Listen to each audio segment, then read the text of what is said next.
Welcome to the Leo. ఓటమి తర్వాత కేసీఆర్ ప్రజలకు మొహం చికించలేకపోతున్నాడు అంటే ఎస్ అవుననే సమాధానం వస్తుంది.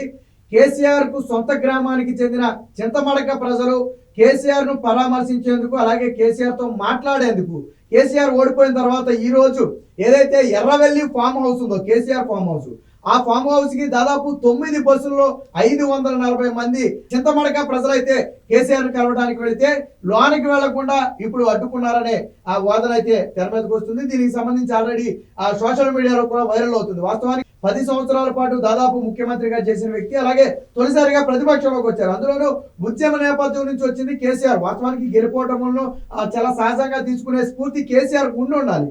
బట్ మొదటి నుంచి కూడా కేసీఆర్ ఓడిపోయిన తర్వాత వ్యవహరిస్తున్న శైలి పట్ల తీవ్ర విమర్శలు వ్యక్తం అవుతున్నాయి. కేసీఆర్ ఎప్పుడైతే ఓడిపోయాడో ఆ తర్వాత ఇవ్వాల్సిన రాజీనామా పత్రాన్ని కూడా ఆ ఓఎస్డీకి ఇచ్చి పంపడం కానివ్వండి. వాస్తవానికి కేసీఆర్ గవర్నర్ దగ్గరికి వెళుతున్నానని చెప్పి ముందు సమాచారం ఇచ్చి ఆ తర్వాత దాన్ని రూట్ మార్చి ఓఎస్డీకి ఇచ్చి పంపడం జరిగింది. అలాగే ఆ ఎన్నికల అనంతరం పెట్టాల్సిన ప్రెస్ మీట్ ఏదైతే ఉందో, ఎన్నికలు అయిపోయిన వెంటనే ఒక ప్రెస్ మీట్ పెట్టి పార్టీ అధ్యక్షుడు మాట్లాడతారు. సాధారణంగా ఎవరికాళ్ళు మాకు ఓట్లు పడ్డాయని చెప్పుకుంటారు. సో అప్పుడు ఎప్పుడైతే దాదాపు ఆ సర్వేలన్నీ కూడా కేసీఆర్ కు వ్యతిరేకంగా ఉన్నాయో, దీంతో డేలా పడిన కేసీఆర్ ఆ ప్రెస్ ముందుకు కూడా రాలేక కేటీఆర్ ను పంపడం జరిగింది. సో అంటే అంటే దాదాపు ఎన్నికల దగ్గర నుంచి ఎన్నికలు అయిపోయిన తర్వాత కూడా కేసీఆర్ ఎవరికి కూడా మొఖం చూపించే ప్రయత్నం చేయటం లేదు. ఇటీవల నిన్న మొన్నట్లో కొంతమంది కీలక నేతలు మాత్రం కేసీఆర్ తో భేటీ అవడం జరిగింది. అలాగే ఎవరైతే గెలిచిన నేతలు ఉన్నారో, బీఆర్ఎస్ నుంచి గెలిచిన నేతలు ఉన్నారో, ఎమ్మెల్యేలు ఉన్నారో, వాళ్ళందరూ కూడా కేసీఆర్ అయితే కలవడం జరిగింది.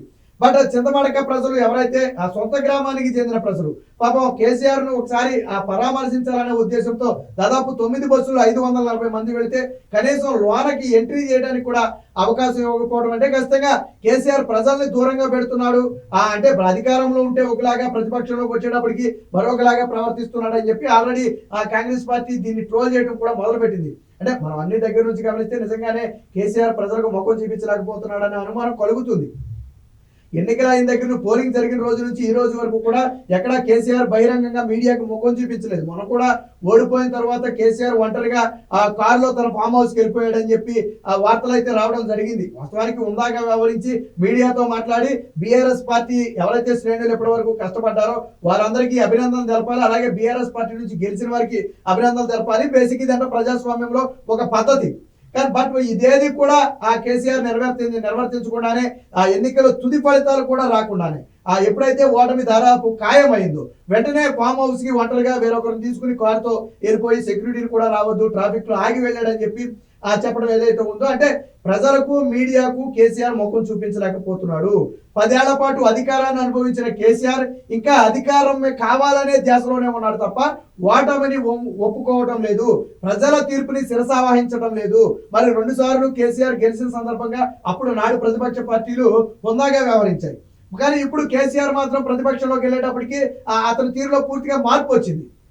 అంటే ఇన్ని రోజులు ముఖ్యమంత్రి పదవి ఉంది కాబట్టి ప్రజలు కలిశాడు, ఈ రోజు పదవి లేదని చెప్పి ప్రజలు కలవరా అని చెప్పే వాదన కూడా బలంగా ఉంది. ఏదైనా చింతమడక గ్రామస్తులు అయితే దాదాపు కేసీఆర్ ఫామ్ హౌస్ కి కొద్దిగా దూరంగానే ఆపేసి మీకు అనుమతులు లేవని చెప్పి చెప్పడంతో వారందరూ నిరాశ చెందారు. వాస్తవానికి మేము ఆయన సొంత గ్రామం నుంచి వచ్చాము, దాదాపు 500 మంది వచ్చామని ఒకసారి చెప్పండి, ఆయన కలిసి మాట్లాడకపోయినా పర్వాలేదు, కనీసం మాకు కనపడితే ఒకసారి చూసి వెళ్ళిపోతామని చెప్పినప్పటికీ కూడా వారికైతే లోనికి వెళ్ళడానికి అనుమతి ఇవ్వలేదని చెప్పి తెలుస్తుంది. మరి ఎందుకు కేసీఆర్ వారిని లోనికి అనుమతించలేదు, ఎందుకు అడ్డుకునే ప్రయత్నం చేస్తున్నారు అనేది అయితే ఇప్పటి వరకు తెలియనప్పటికీ కూడా కేసీఆర్ అయితే ఫామ్ హౌస్ లోనే ఉన్నాడు, ఫామ్ హౌస్ లో ఉన్నాడని తెలిసే మేము వచ్చామని చెప్పి ఆ గ్రామస్తులు ఆ ప్రజలందరూ కూడా చెప్తున్నారు.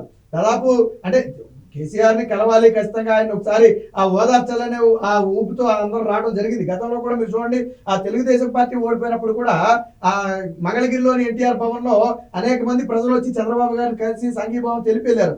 నాడు చంద్రబాబు గారు కూడా వారందరినీ కలవడం జరిగింది. సో అయినప్పటికీ కూడా అంటే అది ఉండాతనం, వ్యవహరించాల్సిన విధానం అది.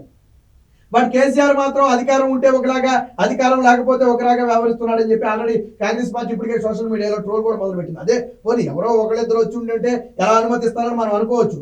కేసీఆర్ సొంత గ్రామమైన చింతమడక నుంచి ఎర్రవెల్లి ఫామ్ హౌస్ కూడా, ఎర్రవెల్లి ఫామ్ హౌస్ వరకు బస్సులు వేసుకెళ్ళినప్పటికీ కూడా కనీసం వాళ్ళకి ఒకసారి కనపడి అందరూ బాగున్నారని, నేను అంతా బాగానే ఉన్నాను, ఈసారి మళ్ళీ కష్టపడి పనిచేద్దాం, మళ్ళీ వచ్చేసారి మనం ఎన్నికల్లో గెలుస్తామని చెప్పి ఒక మాట చెప్పుంటే వాళ్ళంతా కూడా చాలా ధీమాగా ఫీల్ అయ్యేవాళ్ళు. ఎందుకంటే ఓడిపోయిన తర్వాత కూడా కేసీఆర్ ని పరామర్శించాలని వచ్చారు అంటే వారు ఎంత అభిమానంతో వచ్చారో మనం ఒకసారి అర్థం చేసుకోవాలి. బట్ కేసీఆర్ ఇవేమీ పట్టనట్టుగా వారిని అయితే ఆ ఫామ్ హౌస్ లోనికి రాకుండా అడ్డుకున్నారని చెప్పి ఆ వార్త అయితే రావడం జరిగింది. ఏది ఏమైనా ఆ మొదటి నుంచి కూడా కేసీఆర్ వ్యవహార శైలి అంతా కూడా కొంత ఈ విధంగానే ఉంది. అటు గవర్నర్ని డైరెక్ట్గా వెళ్ళి కలవకుండా ఓఎస్డీకి రాజీనామా ఇచ్చి పంపడం, ఎన్నికల అనంతరం ప్రెస్ మీట్ పెట్టాల్సిన కేసీఆర్ స్థానంలో కేటీఆర్ ప్రెస్ మీట్ పెట్టడం, ఆ తరువాత అయినా సరే రేవంత్ రెడ్డికి శుభాకాంక్షలు కాంగ్రెస్ పార్టీకి ఉందాగా ప్రెస్ ముందుకు వచ్చి శుభాకాంక్షలు తెలపాల్సిన కేసీఆర్ రాకుండా ఆ బాధ్యతను కూడా కేటీఆర్కే ఇవ్వటం.